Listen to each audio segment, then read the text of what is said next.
Hello everybody, welcome back to the channel. This is Boy here, and we are going to be doing something a bit different from my other videos.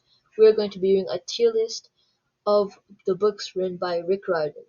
So, I know I haven't uploaded in a while, but I'll compensate for that by uploading more videos on tier lists like these, and perhaps more videos of educational content. So, if you don't know, Rick Riordan is one of the best authors, I would say arguably, in the world, and he's written so many books that I grew up with, such as The Lightning Thief and the Heroes of Olympus series, Trials of Apollo, and he's just a really, really good author, and he has a really good sense of humor as well. And his writing styles are very interesting to read. And without further ado, let's get into it. So, right off the bat, we have The Lightning Thief, and that was without question. It goes into S tier. That book was really good. Um, it introduced us to Percy Jackson and his life as not so normal kid, growing up with monsters trying to kill him, especially him because he is the son of Poseidon, so he has a stronger scent.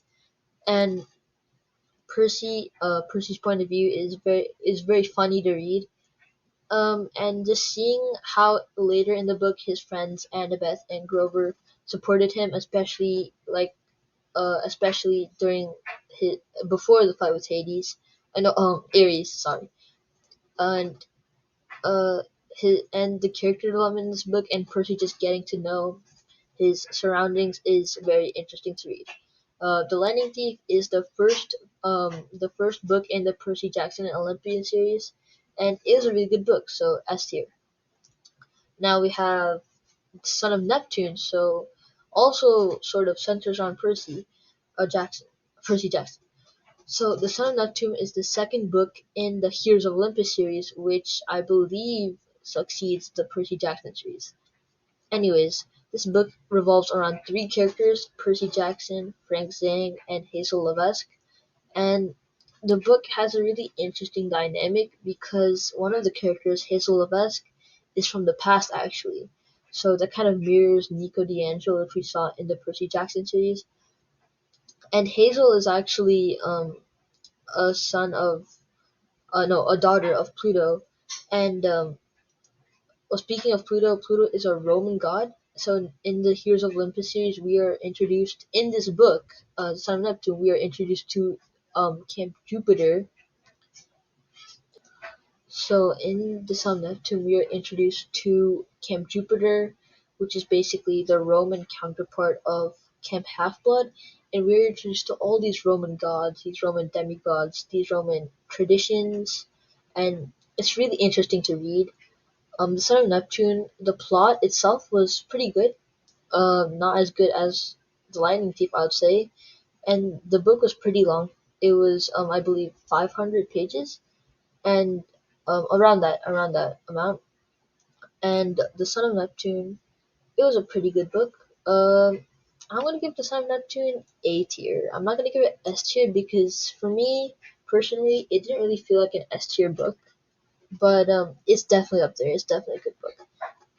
And then we have The Mark of Athena. So The Mark of Athena, it's also a book. It's the third book in the Heroes of Olympus series that comes after The Mark of Athena. This book is a really good book. Probably one of the best, arguably in my opinion, written by Rick Riordan. Um, the Mark of Athena it centers around Annabeth Chase, who is the girlfriend of Percy Jackson, who we explored in the last two books. And there's the touching moment when Annabeth reunites with Percy after I believe 8 months um, of separation, and it's very touching. And just seeing Annabeth in the later part of the book, Annabeth struggle through a lot of obstacles, monsters, to find the Athena Parthenos and bring it to Camp Half-Blood to uh, to basically heal the rift between Greeks and Romans. Just seeing Annabeth go through all of that, and as well as the point of view of other characters such as Leo, Jason, um, Piper, I believe, Percy, I think also, and just seeing the whole crew of the Argo 2, Percy, Annabeth, Jason, Piper, Leo, Frank, and Hazel, all of them work as a team to overcome the obstacles and defeat Gaia. Well, not in this book, but overcome the obstacles to accomplish goals. It's a really good book, and yeah, Mark of Athena undoubtedly gets S tier. And this book was really long. It was, I think, 500 to 600 pages.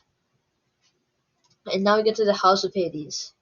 Man, that was a good. Me personally, that was the best book that Rick Riordan has ever written. The House of Hades. That it was just a good book. It was just a good book. Um, this book was 700 pages.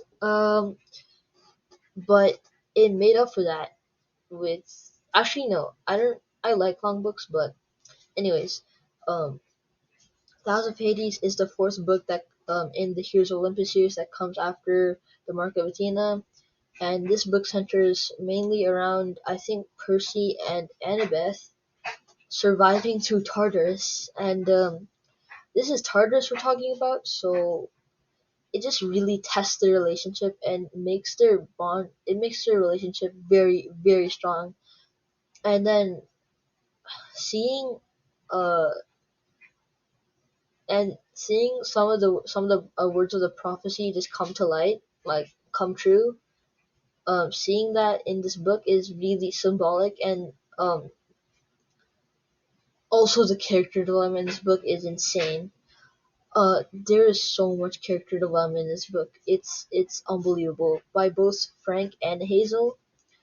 Frank going from this insecure demigod to a true son of Mars, while Hazel being going from unconfident to being able to control the mist itself. And the character development between and the character development in those two characters is just seeing them be transformed is amazing. And seeing Annabeth and Percy uh, basically help each other to Tartarus, and um, especially the especially at the end when Bob and Damison sacrifice themselves for Percy and Annabeth is a really sad part, but it adds something to the whole thing of the book. Yeah, and the House of Hades is just a good book. It was really good. House of Hades all the way at the top, above Mark of Tina and the Lightning Thief. Now we get to the final book in the Heroes of Olympus series, The Blood of Olympus. This book was the finale, gods, demigods versus the giants and the monsters. Um, this book was a pretty good book, and I didn't really have that much to say for it, except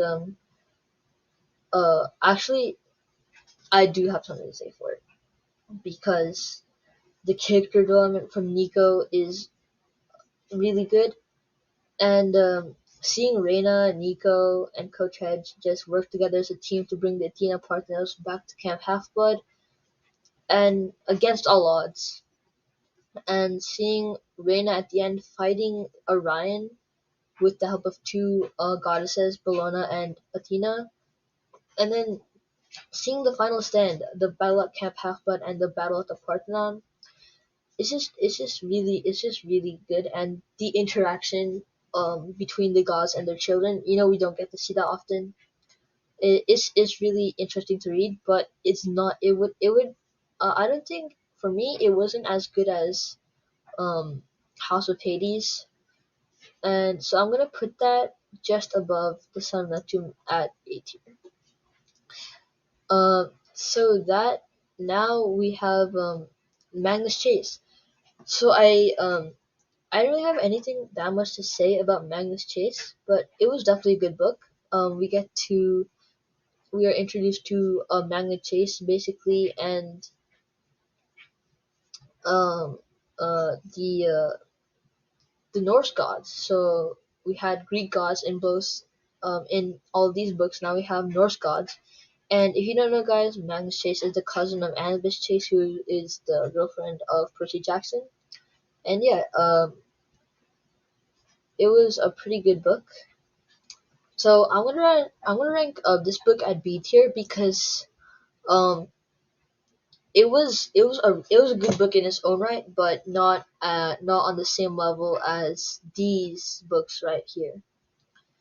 But saying that, it did a really good job of introducing us to Norse mythology. So actually, I'm gonna give it low A tier. Then Magnus Chase, the second book. I'm gonna give this one B tier.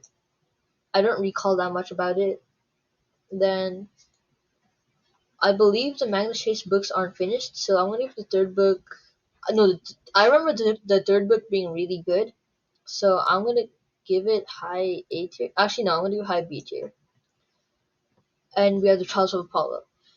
So, um, this book, I recently reread the Trials of Apollo series, and it's a good book. Trials of Apollo, we get to see Apollo change from a narcissistic god to a rather selfless person who actually thinks about the people, and we see the return of characters like Percy Jackson, Rachel there, and we also find out that Percy is going to have a little sister. But this book is not about Percy. This book is about Apollo, and we see the introduction. We have the introduction of Meg McCaffrey, who claims Apollo, and at the end, there's a big plot twist, but I won't reveal it to you because if you haven't read it, I don't want to spoil it. But it's really good seeing the interact. It's very interesting to see the interactions between Apollo and his children, and how his children basically stand up for him, even though he's probably done nothing for them in their entire lives. But seeing Apollo change from uh, a selfish god to a selfless person is just it's just amazing to see. So I'm gonna give that one I'm gonna give it low S tier. It was a really good book. Actually, it wasn't as good as I'm gonna give it A tier because it just wasn't on the level of as some of these books in S tier. Then we have the the hold on, what was that book again? So I forgot to mention the Trials of Apollo is the first book in oh no the Hidden Oracle is the first book in the Trials of Apollo series, and yeah, so we get to the Dark Prophecy, which is the second book in the Trials of Apollo series, and it was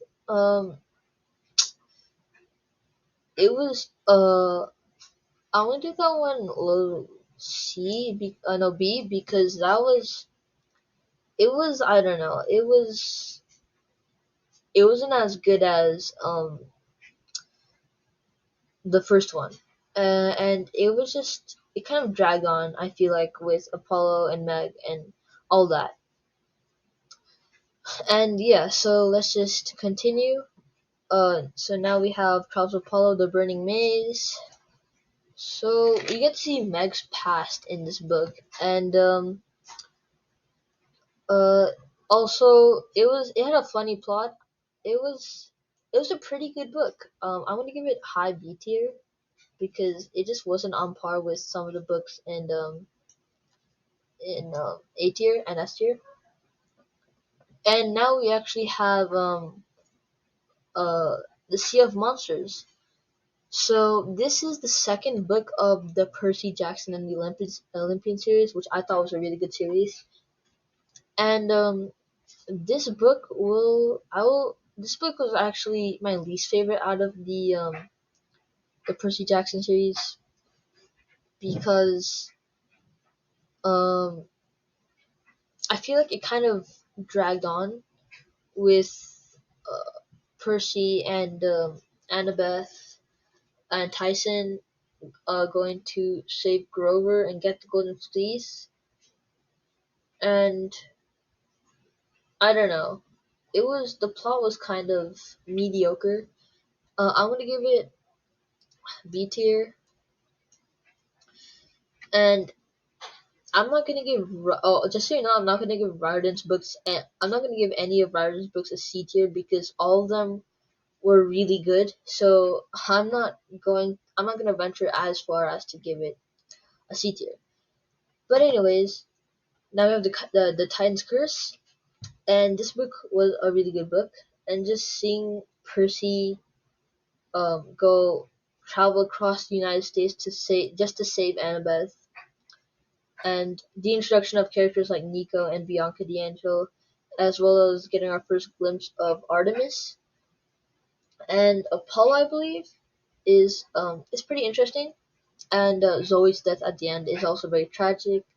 And seeing Percy hold the sky for um, Annabeth is just I think no, he took it from Artemis, but just it's a um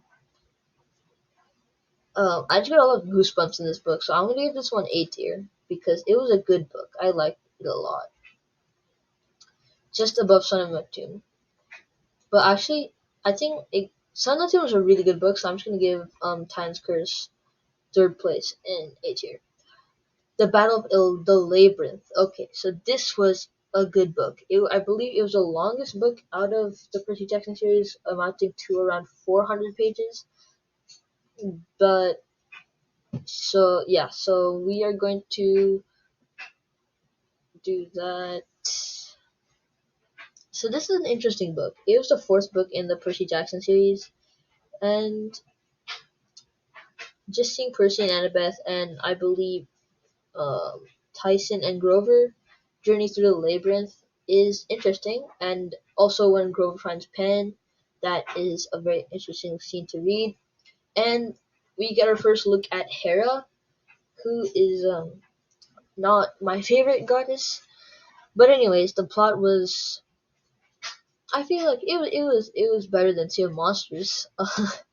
um, it was a really good book, and the Battle of the Labyrinth at the end, is was interesting to read, and Nico especially, Nico's the drastic change in Nico's character and his personality from this happy kid in the Titan's Curse to a loner, excuse me, a loner in the Battle of the Labyrinth, who's bitter and angry at Percy, and seeing Nico like that, and it's kind of sad, you know. And I think this book's a really good book. I think it actually beats the Son of Neptune. Actually, no, it does not, but it's right there. It's right there. It's really close. So, oh, Last Olympian, that was okay. Yeah, that automatically takes it S tier because Last Olympian, just seeing just I believe 40 demigods around that amount fight against Cronus's vast forces, and seeing everybody in the series seeing everybody that we've seen in the series so far come together to defend the good against evil, and seeing Percy interact with the gods at the end is very interesting, and seeing Annabeth and Percy officially like become a couple is also interesting, and there's some really um big moments that give me goosebumps, such as when Annabeth took the knife for Percy, because Percy could have died. He could have died, but Annabeth took the knife for him. And seeing Percy go into the river Styx is very interesting. But now we are going to go to Kane Chronicles. So the Red Pyramid, I think, is a really good book. I'm gonna give it a tier. And you know what, guys? I changed my mind. I'm gonna give Blood of Olympus a S tier, as well as Son of Neptune, because those books were just really good. So yeah. And anyways, Red Pyramid gets high A tier. Oh no, third place in A tier, because it just did a really good job of introducing us to Egyptian mythology, Egyptian mythology, and is, I think, um introducing us to Riordan, introducing us to characters. He did a good job of doing that. It was a pretty good book. Not as good as probably the Percy Jackson series, but it was a really good book. So the Throne of Fire, that was a pretty good book as well. Not as good as um the first one, but it was a really good book. So I'm gonna give that one low A tier. And then Super Shadow was a really good book. Me personally, I love that book. So I'm gonna give that one high A tier actually, beating the Titan's Curse. Oh, now we have the Lost Hero. So if you didn't know, the Lost Hero is actually the first book in the Heroes of Olympus series, and we are introduced to new characters: Jason Grace, Piper, McLean, and Leo uh, Valdez. Sorry, and I think Leo's comedy definitely makes the book very funny, and the seeing the so something that kind of scales on the book a bit. I feel like is the awkward relationship between Jason and Piper, because if you didn't know, Hera basically set them up to be a couple, and yeah, it's kind of awkward. But I think the action in this book is really good, and it kind of compensates for that. So I'm gonna give this book um I'm gonna give it low A, just above the Red Pyramid, and that is Rick Riordan's books ranked. So I know that Charles of Apollo, the last two books are not in here, but um, I'm sorry about that, but I could not find a better one than this. So thank you for watching this video. This is the Info Boy. Please remember to